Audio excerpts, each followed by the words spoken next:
Bom, assim, não tem como mensurar qual foi o meu maior preconceito. Talvez a questão mais pública dos racismos religiosos que eu sofri foi a questão da discriminação por parte do racismo, na verdade, cometido por um vendedor ambulante do ônibus Xambá, do qual virou literalmente caso de justiça, né, porque eu denunciei ao Ministério Público, a Grande Recife de Transportes.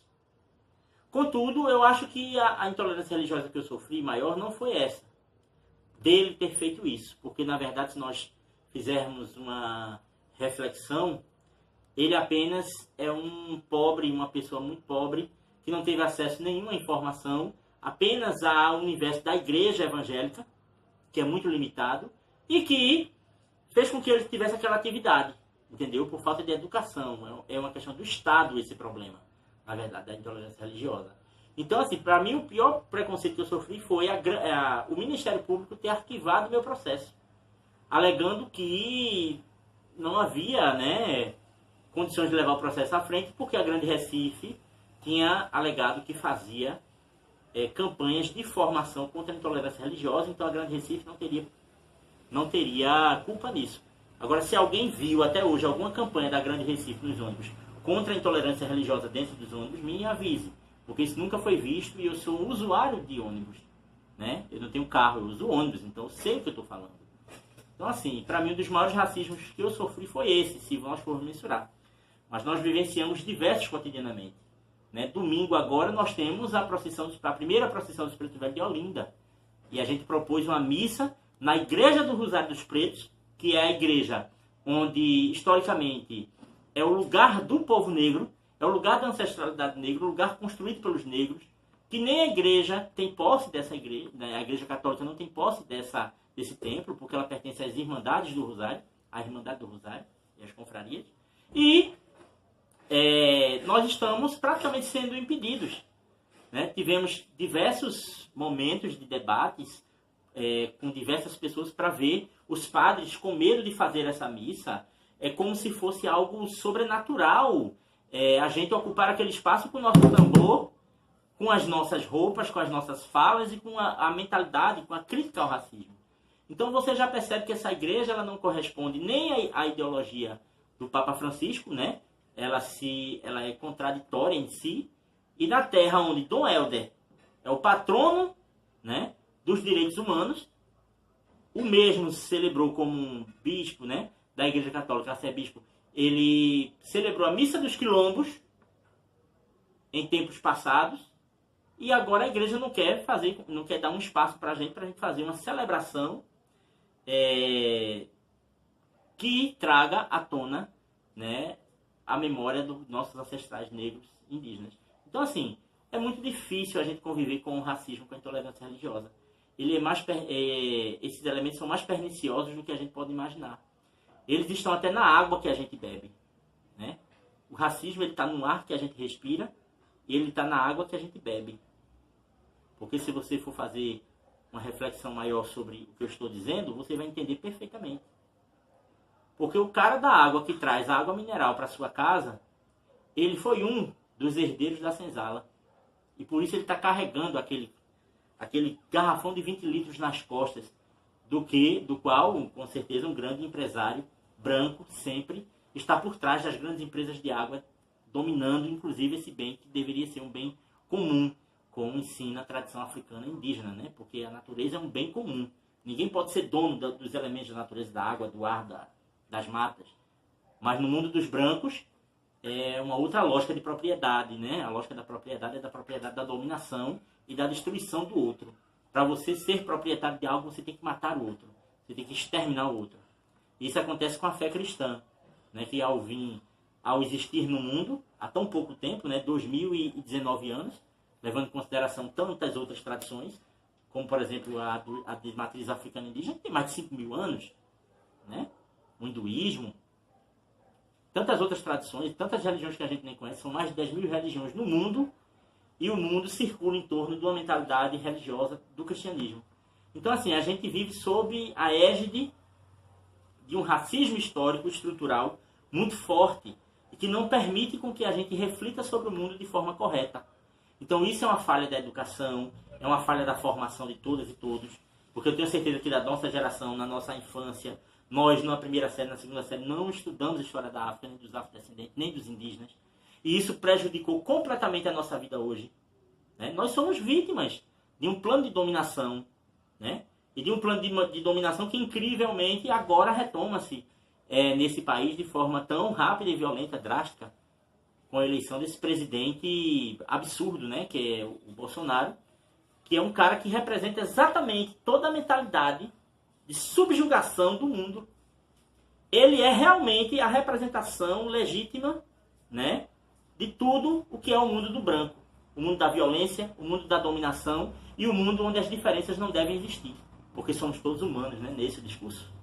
Somos todos humanos, mas o negro é que mais se ferra na nossa sociedade. E aí? Somos todos humanos? Somos todos iguais? Então, assim, eles não têm nem dimensão, nem qualificação qualquer para debater qualquer tema.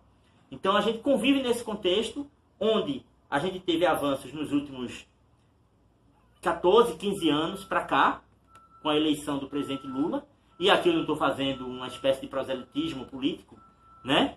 Com Lula. Não é uma questão dos fatos. Nós, povo de Terreiros, né? Então, pela primeira vez na história do Brasil, o povo de Terreiros teve acesso a políticas públicas, a exemplo da política da segurança alimentar, né? Que foi pelo Ministério do Desenvolvimento Social, que reconheceu pela primeira vez na história que os terreiros ajudam a acabar com a fome no entorno e nas favelas, porque os terreiros, eles têm seus processos, têm seus rituais que envolvem alimentação, e essa comida é compartilhada com as pessoas. Então isso mensalmente gera uma economia, gera um circuito de retroalimentação do povo. Então, assim, os terreiros recebiam cestas básicas do Ministério do Desenvolvimento Social, e era um trabalho muito importante. Tudo isso, na verdade, antes de Bolsonaro assumir, o golpe já tinha retirado esse direito, né? E foi um direito construído historicamente no nosso país.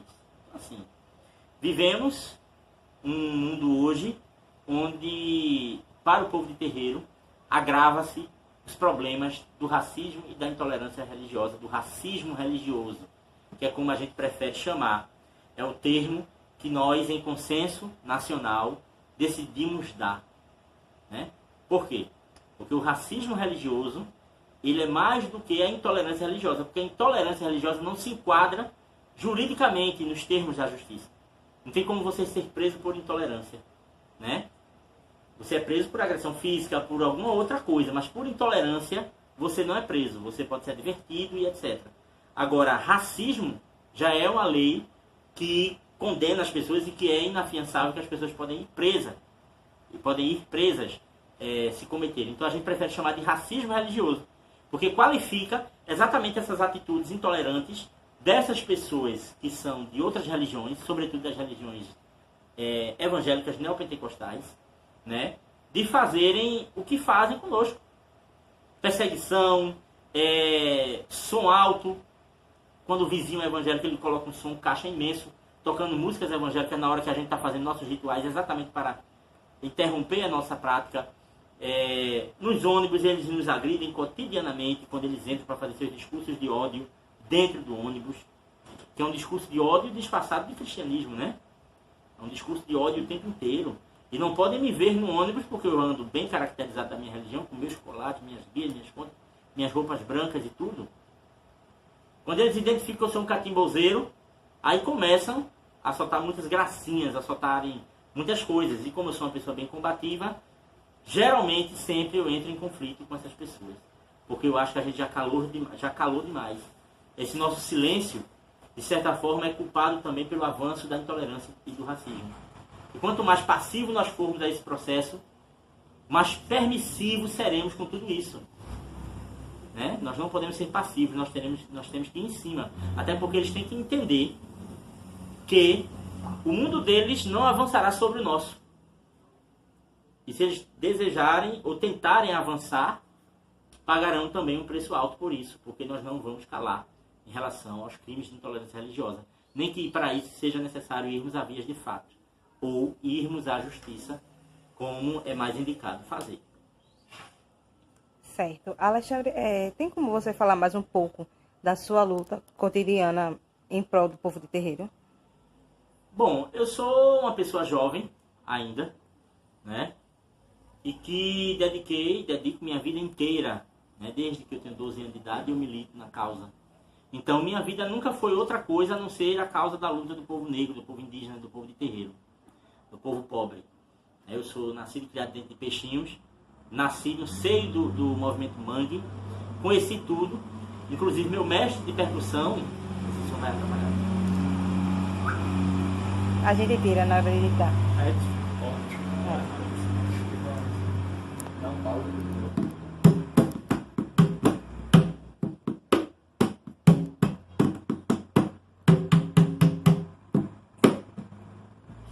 Acho que já dá, né? Acho que já. Inclusive meu mestre de... Peraí, já?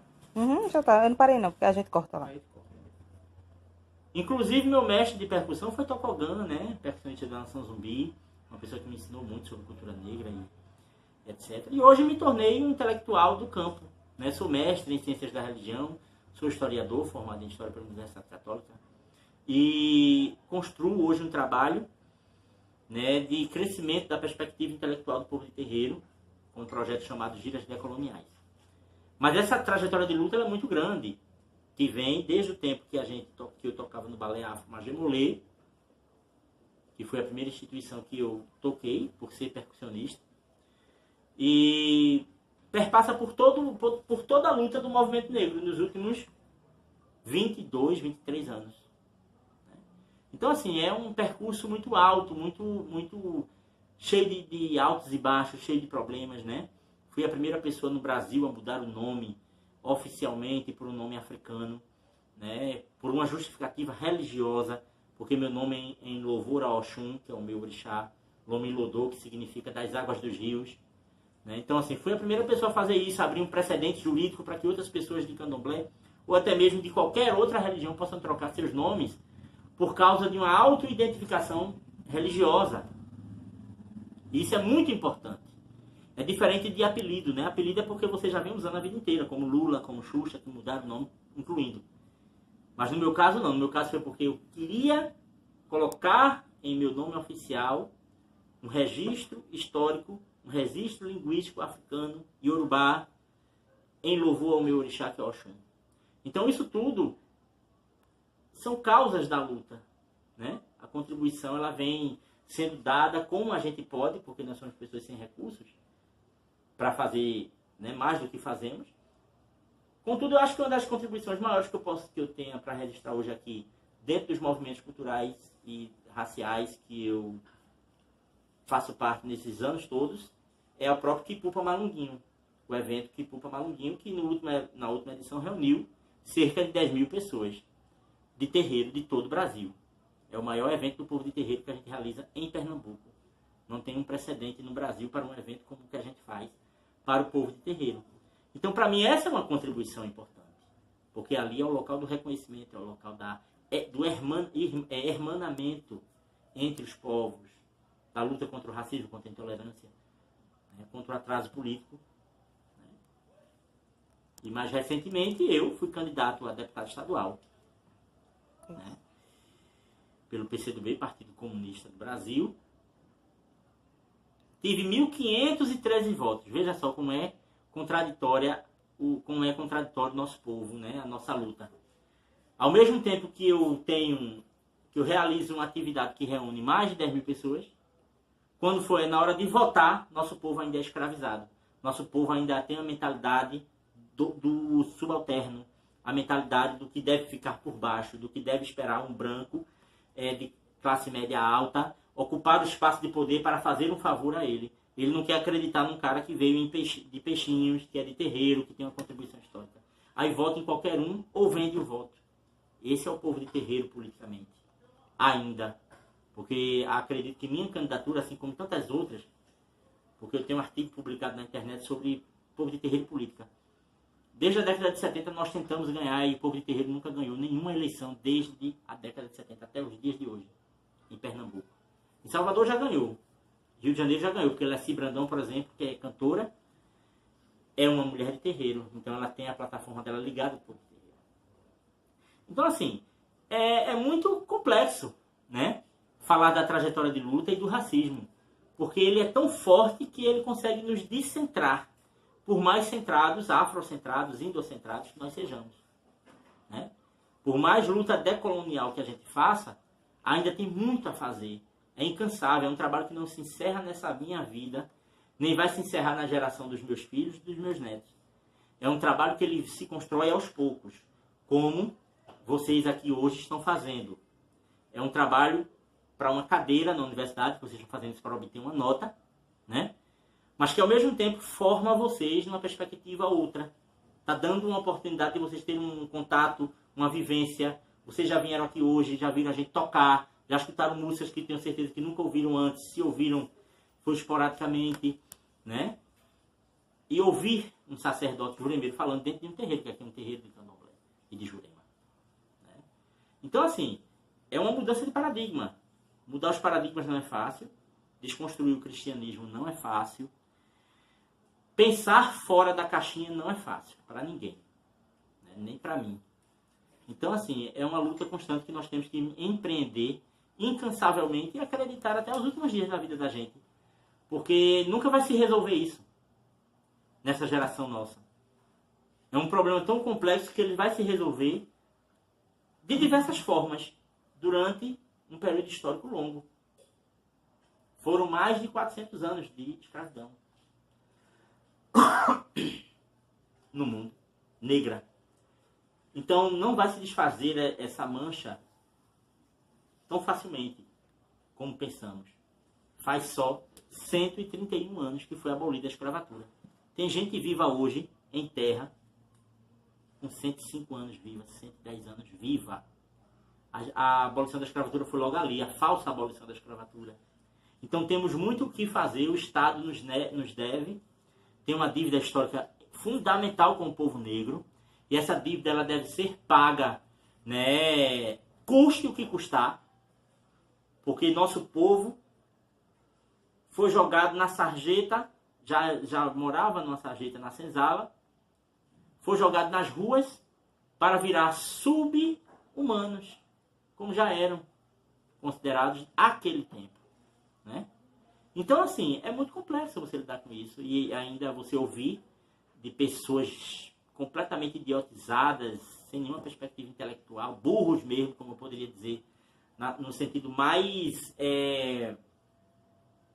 profundamente simbólico dessa palavra burro na nossa sociedade, pessoas dizerem que o racismo é uma coisa esporádica na nossa sociedade, né? Uma coisa leve, uma coisa que mal se vê ou mal acontece, onde todo dia o povo negro tem sido morto, assassinado cruelmente nas ruas.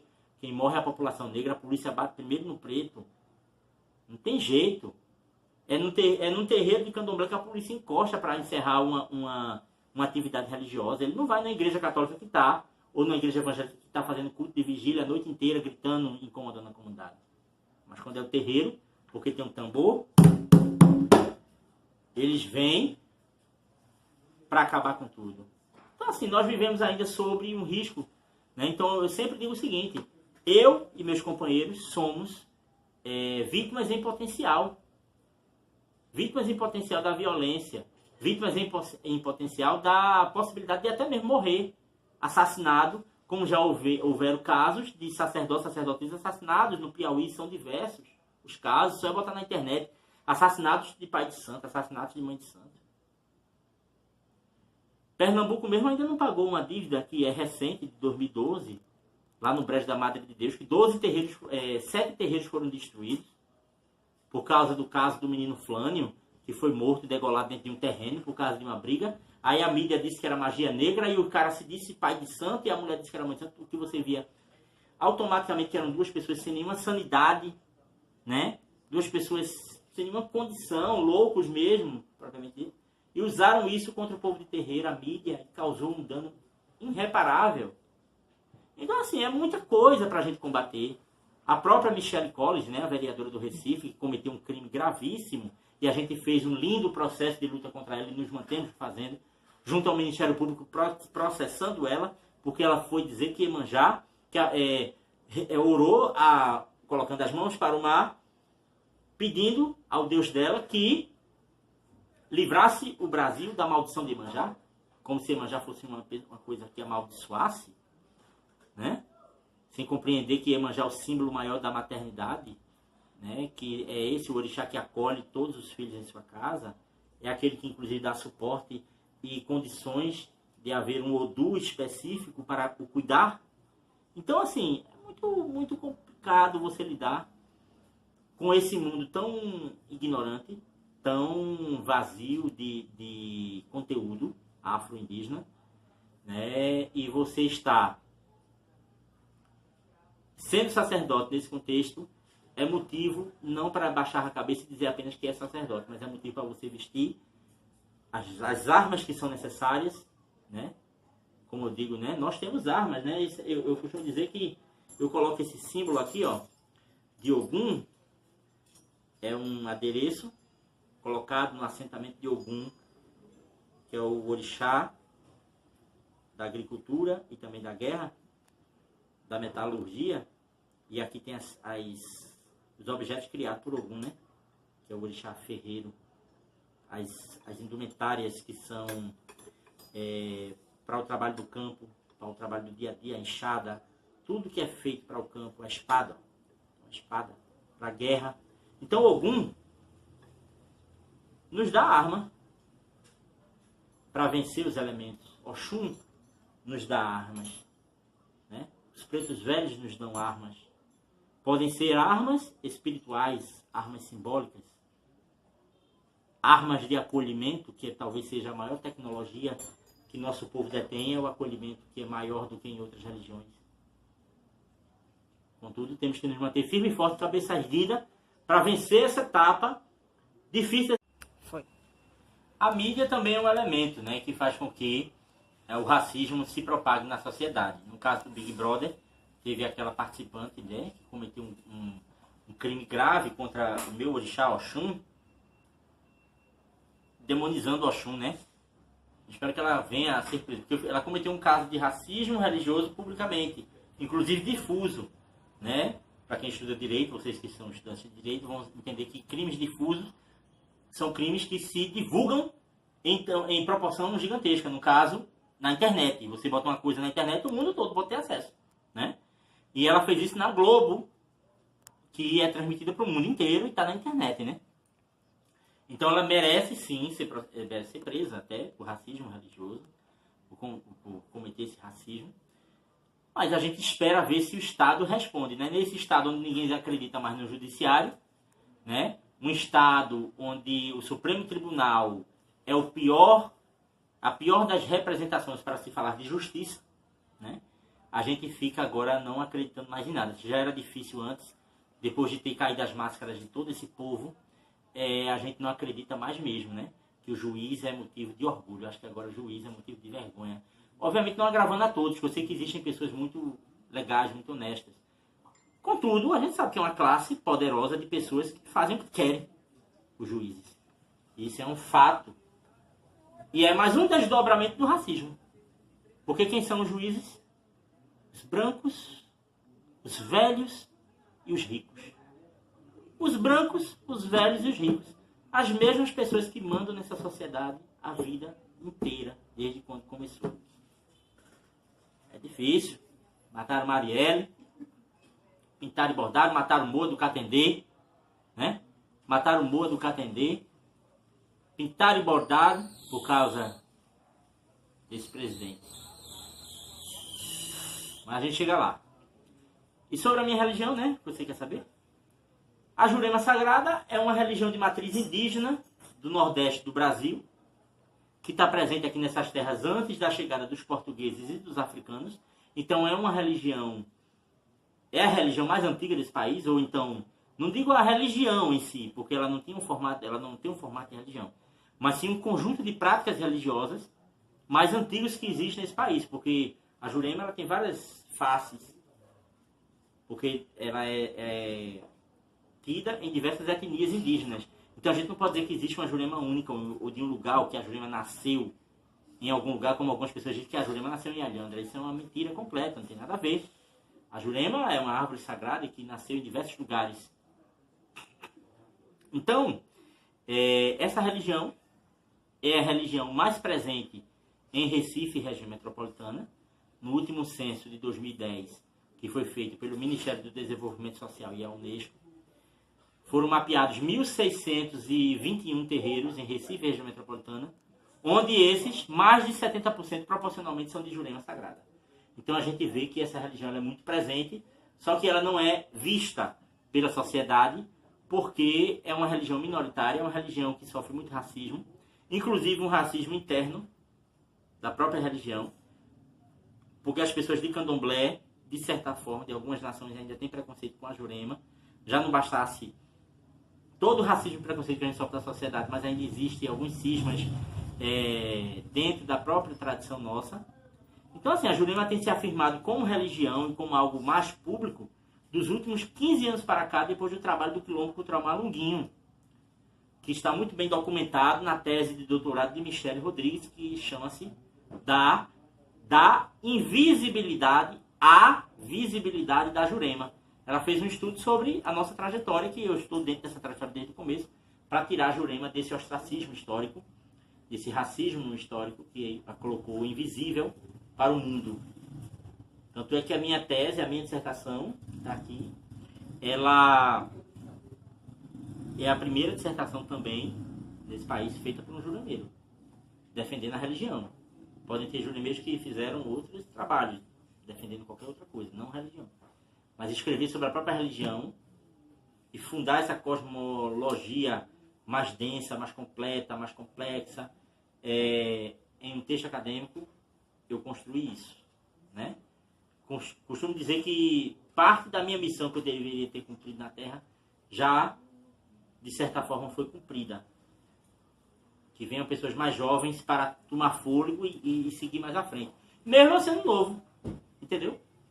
Mas é como eu digo, eu tenho uma juventude muito bem aproveitada, porque minha vida nunca foi outra coisa a não ser isso. Luta, cultura, música, religião e paz, harmonia, acolhimento, cura das pessoas. É o que a gente faz cotidianamente, né, nessa casa. Cansa, nos tira a concentração, nos faz refletir sobre diversas vezes se isso vale a pena ou não, porque dentro de um contexto desse, você tem que ser que nem a música de Ney Lopes, Meu Irmão Café, entendeu? Que ele fala na música, né? Mesmo batido, moído, pisado, né? Estamos aí.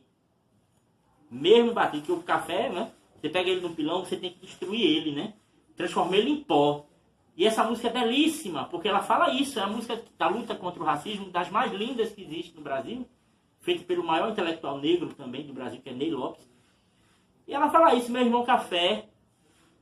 É como se o negro fosse o café, né? Que mesmo vendido, trocado, usado, pisado, queimado, torrado, está de pé, né? Olha eu aí, meu irmão café. Veja só, isso é muito lindo, é muito forte. Só as pessoas que têm sangue na veia e têm espiritualidade, sensibilidade, coração aberto poderiam entender uma poesia dessa, entendeu? Não é qualquer pessoa que entende. Tem pessoas com vários níveis de sensibilidade. Então, e o racismo é isso. Aliás, o racismo não. A Jurema é isso. A Jurema também é uma irmã café. Que mesmo pisada, destruída, massacrada, ela está de pé. Está aí.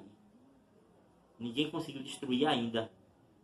E creio que não vão conseguir destruir mais. Porque já conseguimos imortalizar ela bastante. No mundo dos brancos, né? Já existe livro, já existe bibliografia, já existe texto, já existem muitos vídeos na internet. Isso não vai se acabar tão cedo como pensaram que ia. E estamos aí de frente nessa luta. Junto com um monte de outras pessoas também importantes nesse caminho.